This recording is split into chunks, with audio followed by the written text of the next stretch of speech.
Assalamualaikum warahmatullahi wabarakatuh. Jumpa kembali dengan saya di channel kebanggaan kalian. Nah, pada kesempatan kali ini saya akan membahas tentang Sintayong. Nah, siapa yang tidak tahu dengan Sintayong? Para penggemar sepak bola Indonesia, khususnya sepak bola timnas Indonesia ini, para supporternya ini sudah mengenal Sintayong dan bagaimana sosok Sintayong ini. Dan kita akan membahasnya kabar terbaru dari pelatih yang sempat menukangi timnas Indonesia, yaitu ST atau Sintayong asal Korea ini. Oke, langsung kita bahas.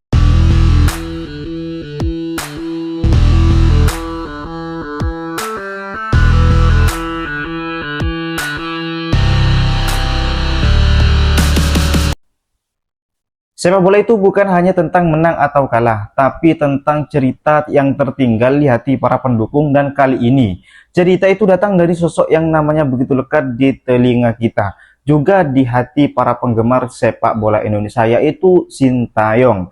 Setelah resmi meninggalkan kursi pelatih, siapa sangka ia mengirim sinyal yang bikin bulu kuduk merinding, bahwa suatu hari nanti ia mungkin kembali ke tanah air lagi untuk memimpin Garuda lagi. Namun bukan itu saja yang membuat heboh, ada drama dan ada klarifikasi juga, dan juga ada momen emosional, dan ada pertemuan tak terduga yang akan segera terjadi di Sidoarjo antara timnas Indonesia dan juga Sintayong ini. Nah, kabarnya Sintayong datang ke Indonesia pada awal tahun 2020 dengan satu misi, yaitu mengangkat prestasi sepak bola kita ke level yang belum pernah dicapai sebelumnya. 5 tahun masa baktinya bukan cuma dihiasi oleh formasi yang taktis yang lebih rapi, disiplin yang tinggi, tapi juga mental juara yang mulai tumbuh di skuad Garuda.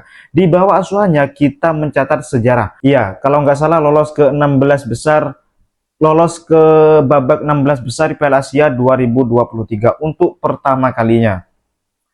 Menembus putaran ketiga kualifikasi Piala Dunia 2026 zona Asia dan membawa timnas U23 menembus semifinal Piala Asia U23 2024 lalu.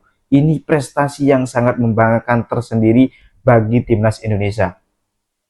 Prestasi-prestasi ini adalah simbol bahwa Indonesia mampu bersaing dengan raksasa Asia. Sesuatu yang dulu hanya menjadi mimpi di warung kopi atau di tribun stadion.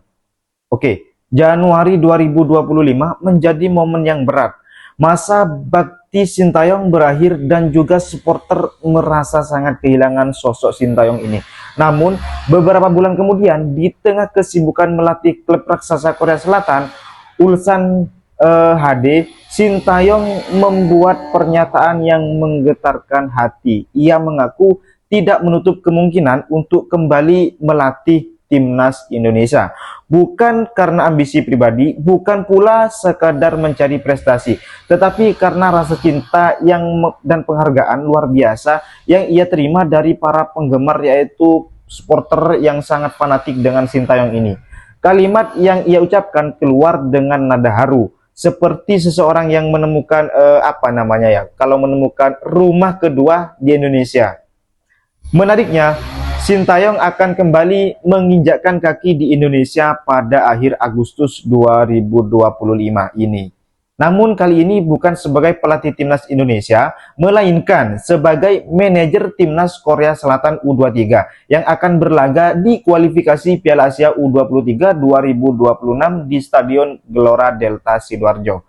Dan di grup J, mereka akan berhadapan langsung dengan Indonesia U23. Pertemuan ini bukan hanya duel taktik, tapi juga duel emosional bagi pemain, pelatih, dan tentu saja bagi para supporter yang pernah melihatnya memimpin Garuda. Ini sangat menarik supporter timnas.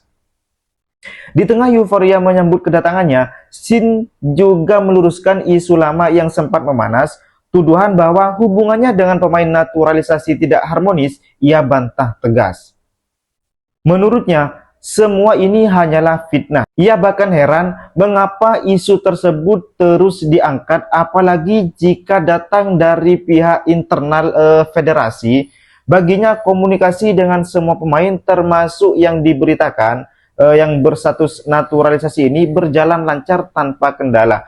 Klarifikasi ini menegaskan bahwa perjalanan bersama timnas Indonesia yang dibangun di atas kerjasama dan rasa hormat, bukan konflik seperti yang dispekulasikan.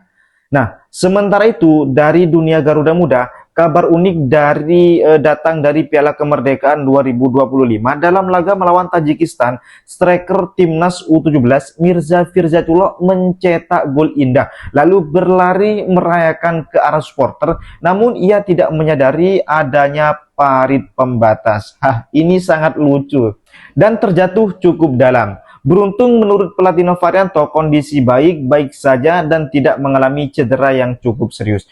Momen ini menjadi pengingat bahwa euforia di lapangan kadang membawa kejadian tak terduga. Nah, berikutnya kabar dari Eropa, sorotan tertuju pada bursa transfer dan laga awal musim. Arsenal dikaitkan dengan Vinicius Junior dan Ademola Lookman.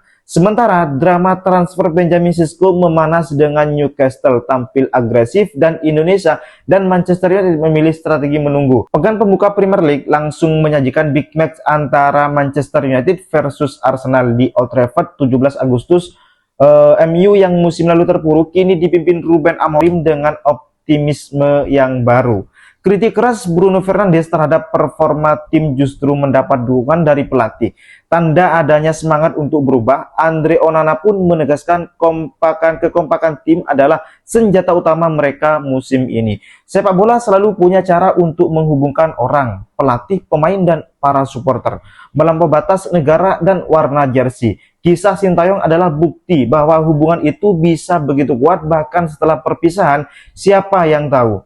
Mungkin suatu hari nanti ia kembali mengenakan jaket merah Garuda dan memimpin kita ke panggung yang lebih besar. Sampai saat itu nikmatilah setiap laga, setiap cerita, dan setiap momen yang membuat kita jatuh cinta pada permainan ini. Karena pada akhirnya sepak bola adalah tentang hati, dan hati itu tak pernah pensiun. Oke, selamat berjumpa kembali di